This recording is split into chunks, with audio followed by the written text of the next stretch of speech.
This is the Sales Babble Podcast, episode 325, How to Find Your First 10 Customers, an interview with Collin Stewart.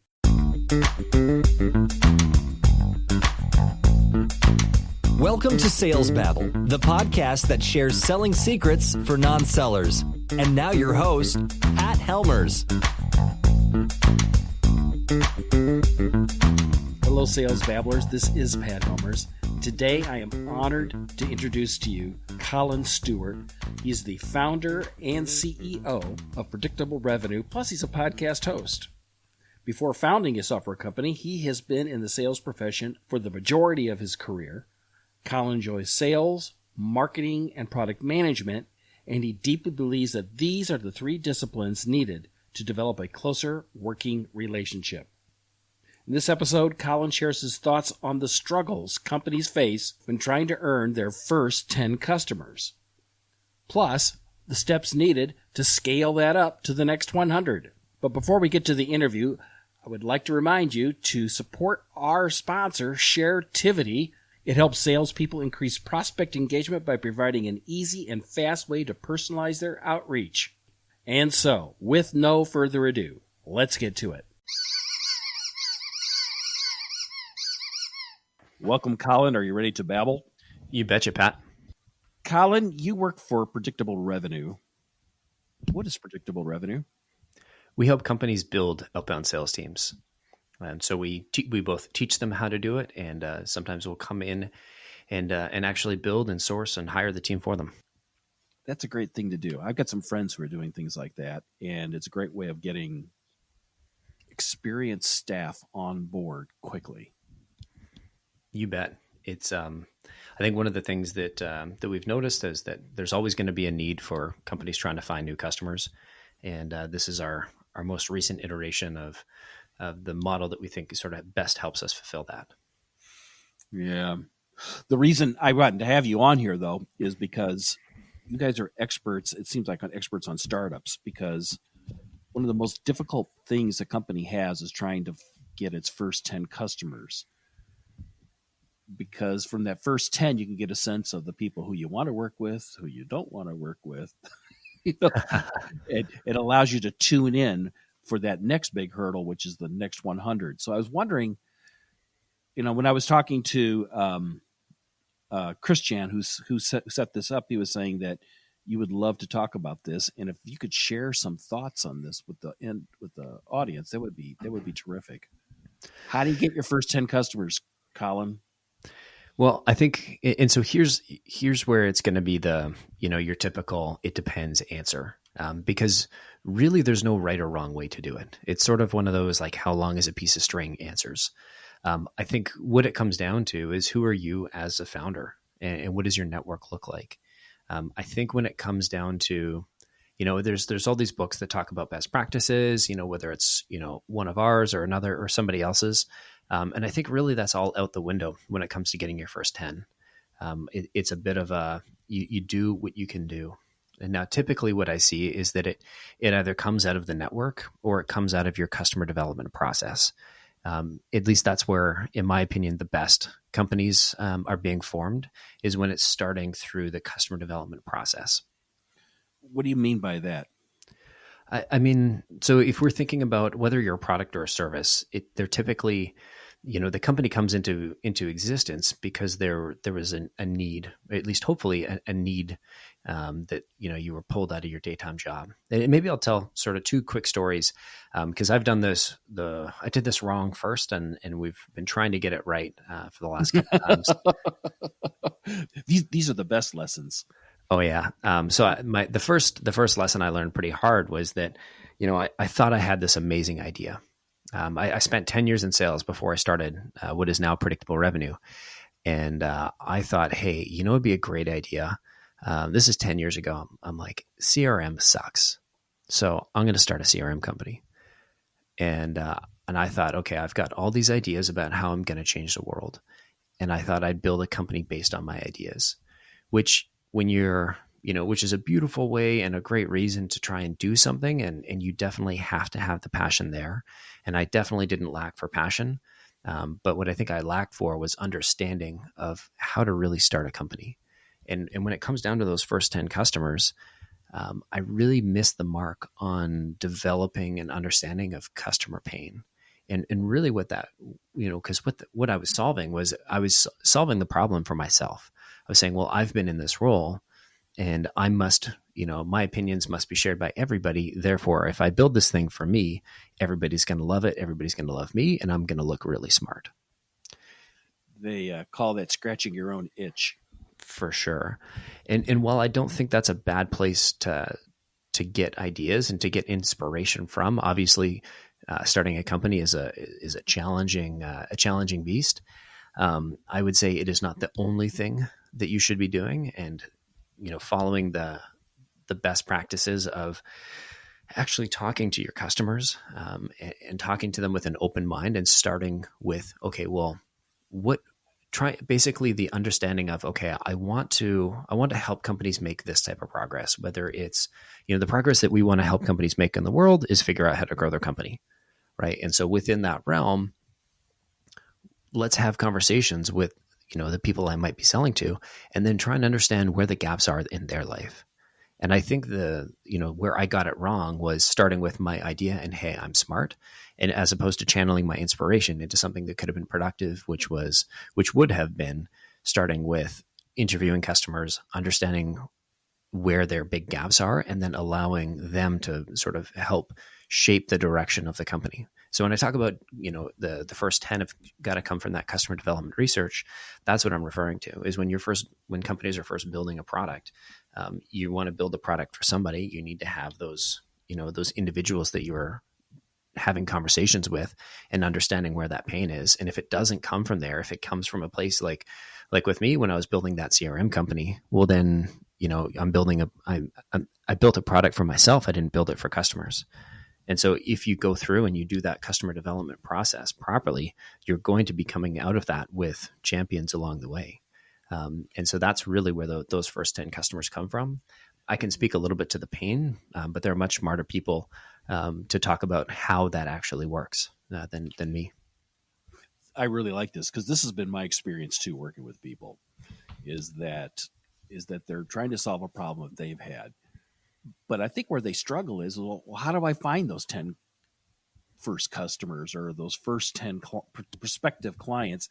And how do I get that information out of them? And why would someone want to tell me this information? Why would they want to waste their time on me? That's the kind of things that I hear a lot. Or a lot of hubris, like, oh, I know best. I know. I've been in this industry forever. I know this is going to work. So you have it on both ends of the spectrum. Yep. Yeah, I definitely started on the hubris side of things, and then sort of made the transition to, okay, well, how am I actually going to get this done? And I think you'll be surprised at if you think about it, at the end of the day, we are embarking on a journey to solve a problem that hasn't been solved before. We're trying to scratch somebody's itch in a part of their back where they can't reach themselves, and it's driving them insane. Right. And I can't remember who said it, but the popular analogy that keeps coming back to me is, you want to look for somebody whose hair is on fire and they don't know how to put it out. And so they'll use a brick to put it out, because using your product for the first time is going to be so painful. It'll be like hitting yourself in the head with a brick, but there is so much pain that they're willing to do anything to put that out. Wow. So that's interesting. That means that the value proposition is so strong for this product, people are willing to do anything to have it. So often things that people sell don't have that kind of value, or they're not that differentiated. They're building commodities.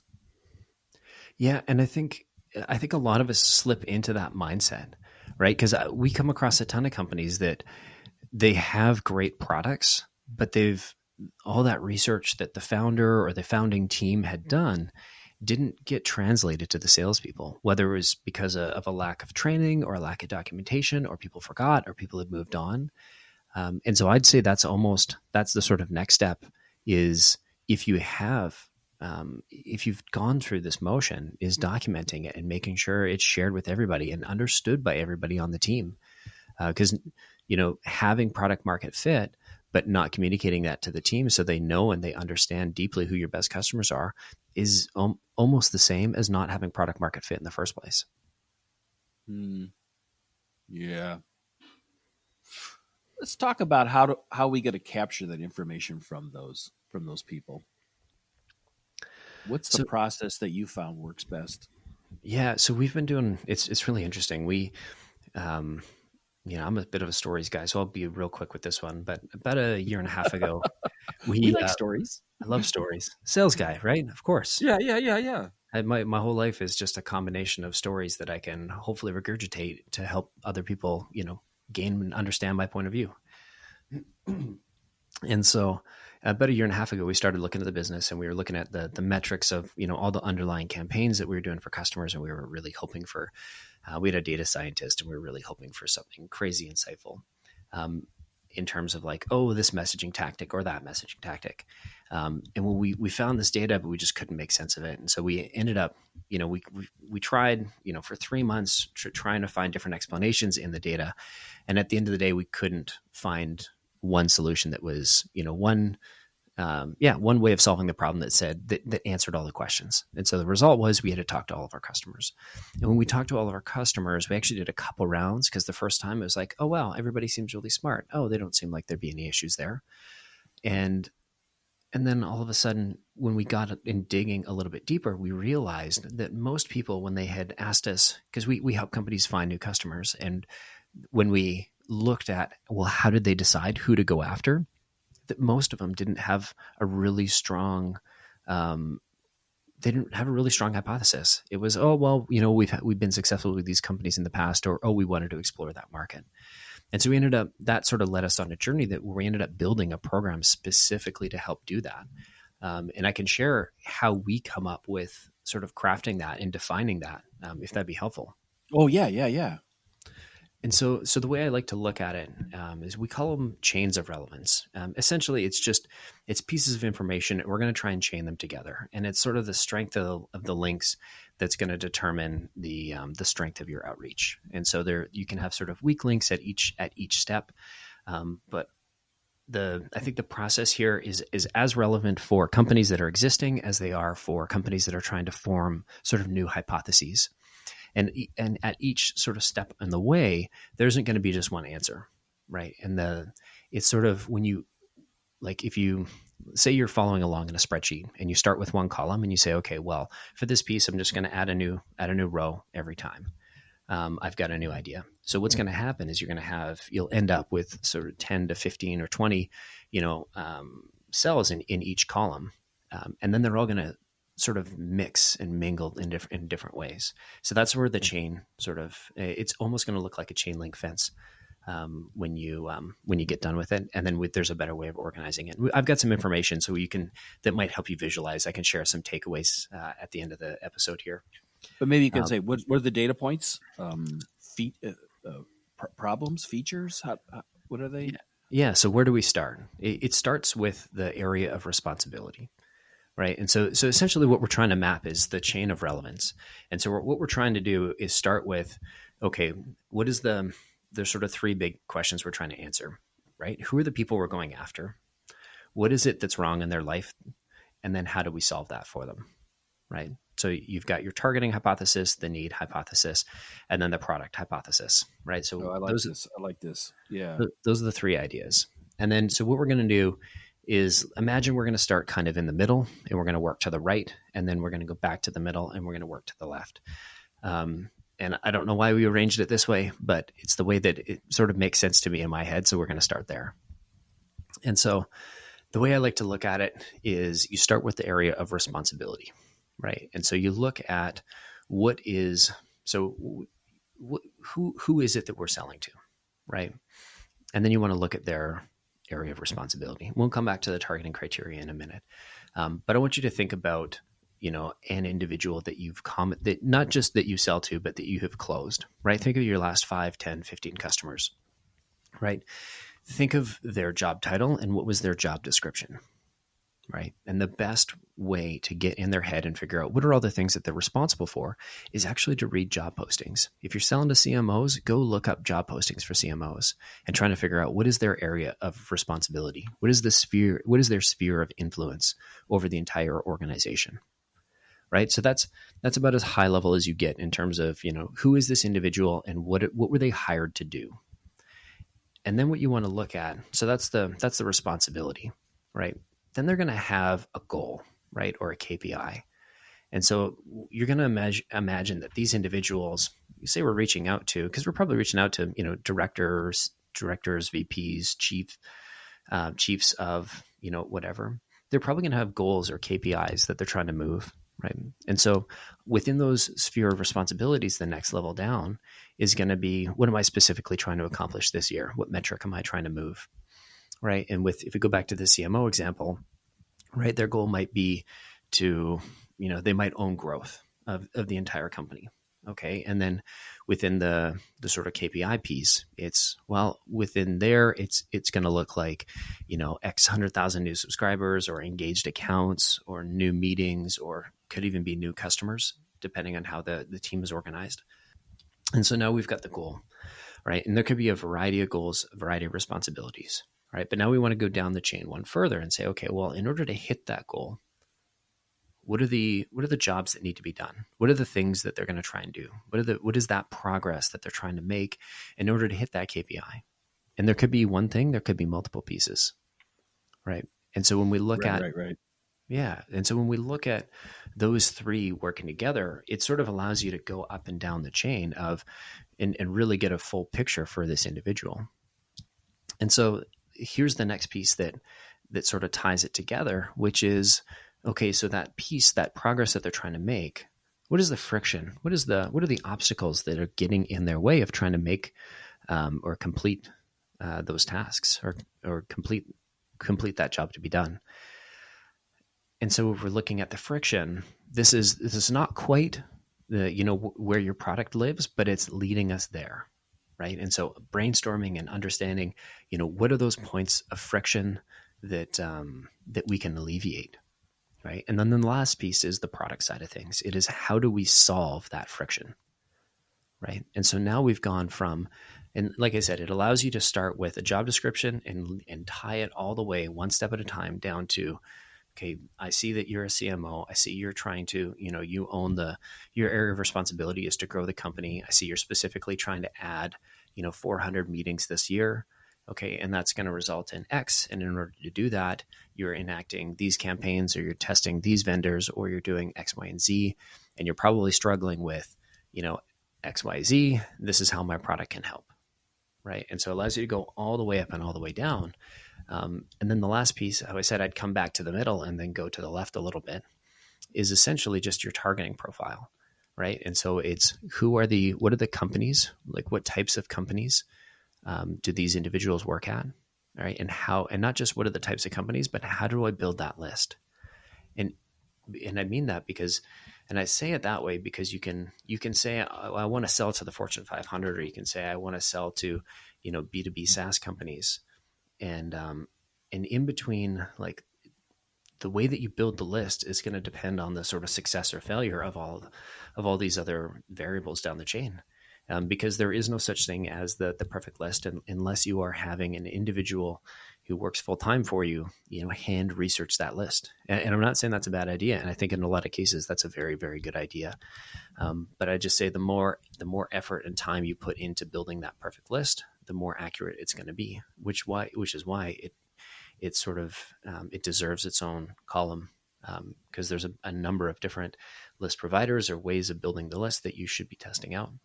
And so when we look at the targeting profile, the column on the far left in my head here is the company targeting criteria.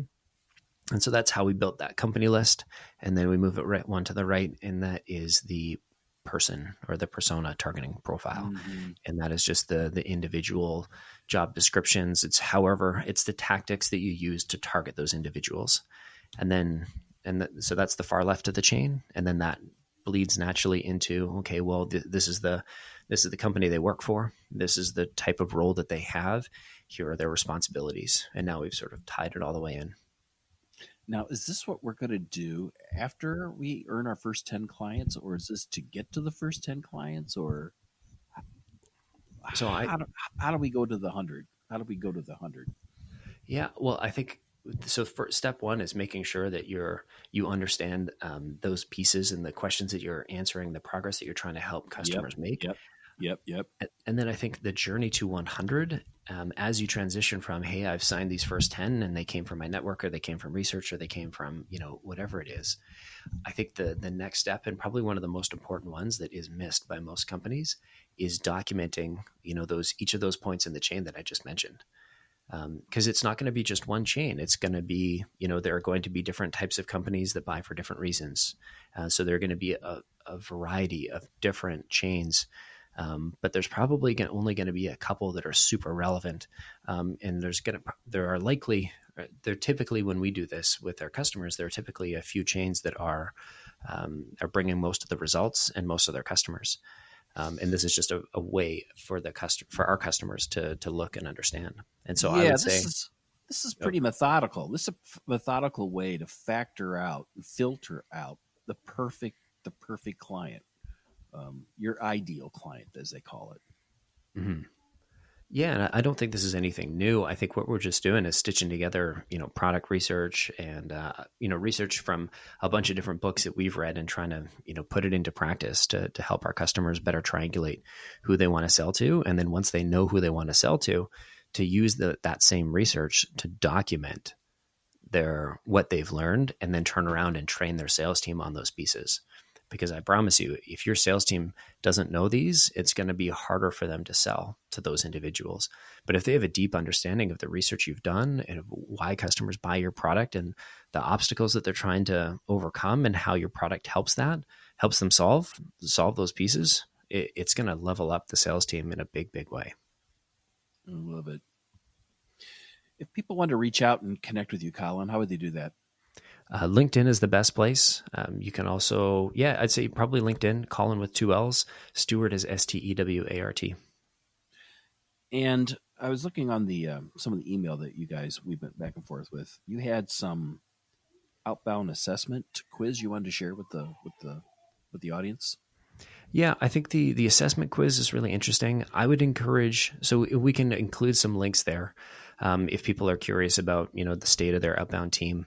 I think just because we talked about we dove pretty deep into the chains of relevance, I think what I'll do is I'll include a link for everybody to learn a little bit more there. We've got a package of some blog posts we've put together. I've had our chief product officer on my podcast where we talked about how we came up with this methodology. And so I think if anybody's curious, I'll leave a couple links with Pat and you can add them to the show notes here. So you have a podcast, Collin, right? I do, yeah. Why don't you tell us about it? So my goal is, I like to get really tactical. I like to get deep into the details. And I think this started because, when I was in high school, I thought I wanted nothing more to work for, what I thought at the time was one of the coolest companies in the world, which is Google. But I kind of realized that, I didn't have the grades to get into a top school. And so my chances of actually getting to learn from the best were, at least at Google, were probably pretty minimal. And so, being in a position now where I have access to, VPs of sales at some of these great companies, I decided I wanted to use that and try and learn as much as I can from them, but share that with the audience. And so I try and get really amazing VPs, directors, managers, frontline salespeople on the show and have them teach me one thing. I like to go really deep, get really tactical. And just, there are no right or wrong answers, but I want to see how they do this one thing. We've covered everything from how to build a team, hiring, remote, in-person, prospecting, closing, forecasting, everything all the way through from, sales, from basically prospecting, sales development, sales operations, closing, all the way through. Awesome. That's great. And what's the name of the podcast? It's called the Predictable Revenue Podcast. Awesome. I'll make sure and put that in the show notes. Perfect. Thanks, Pat. If you could give the audience one piece of advice they could take action on this week, what would that be? That's a really good question. Let me think and just let that sit for a minute here. Sure. I think, and I don't know when the podcast is going to be published, but at the time that we're recording this, we're kind of deep in the COVID-19 whatever you want to call it, issue, crisis, experiment. And I would just encourage everybody to think about how do I be empathetic in my outreach? How do I recognize the situation that we're currently in? Because we're all in the same situation. Whether it's how I'm reaching out to somebody or whether they're reaching out to me, how can I show that, hey, we're all in this together? And yes, these are challenging times, but I'm a human, you're a human, and I'm going to understand. Because I think there's a lot of salespeople out there that are going to be having a tough week, a tough month, a tough quarter through no fault of their own, just because of the industry that they're selling in. And from what we've seen, some industries are doing exceptionally well, and others have, I've got a friend of a friend's company went from $15 million a year to zero overnight because they're in the recruiting space. Now, hopefully that doesn't continue, but I would encourage everybody to just, think empathetically, because everybody's out there trying to do the best to keep their teams together and to keep their customers going. If you're managing salespeople, obviously, I'd encourage you to be empathetic with their situation. If they've gone from, being your top performer or sort of just growing to, watching all their pipeline either evaporate or get a hard pause. Yeah. Collin, thanks for visiting us here in Sales Babble. Hey, I really appreciate it. Great. Happy to do this. And thanks so much for having me on the show, Pat.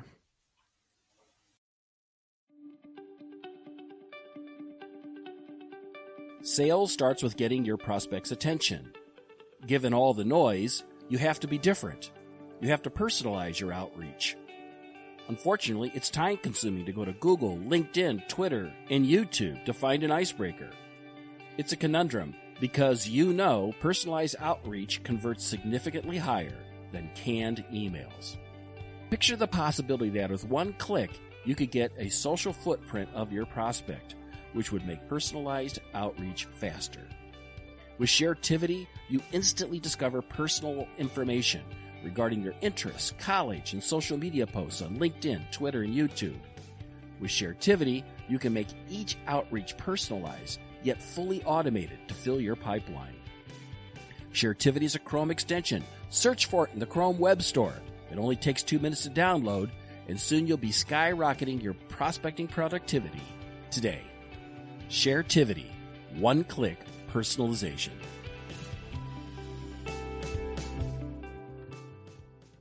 To connect with Collin, you can find links to his Predictable Revenue website as well as his Outbound Labs ebook in the show notes at www.salesbabble.com/325. Don't miss out on the Thursday Sales Babble Telebabble this week. We'll be talking about business development and people's experiences with Sharetivity. Don't miss it. So, did you enjoy this podcast episode? If so, share it with your friends. Give us a 5-star review on whatever app that you use to listen to this podcast. That's all I got for this week, folks. Until next week, take care and have a highly successful and profitable selling day.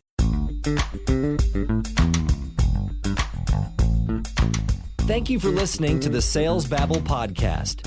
Find us at www.salesbabble.com.